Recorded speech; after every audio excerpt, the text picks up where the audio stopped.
দেখো কেমন হারে বৃষ্টি হচ্ছে এখানে।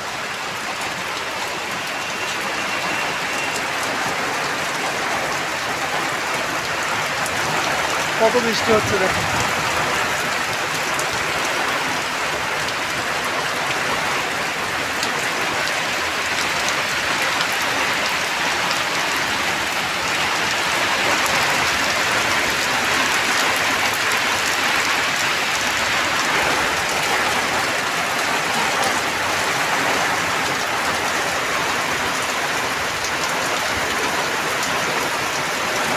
ভীষণ হারে বৃষ্টি হচ্ছে আমাদের এখানে। তো একটু আগেই বৃষ্টি হলো, কিন্তু অনেক জল হয়ে গেছে রাস্তার উপরে। পাকা রাস্তার উপরে জল অনেক হয়ে গেছে। এই যে পাকা রাস্তা, ভালোই বৃষ্টি হচ্ছে এখন আজকে। আর আকাশ দেখো কেমন চিলিক কাটছে উপরের দিকে।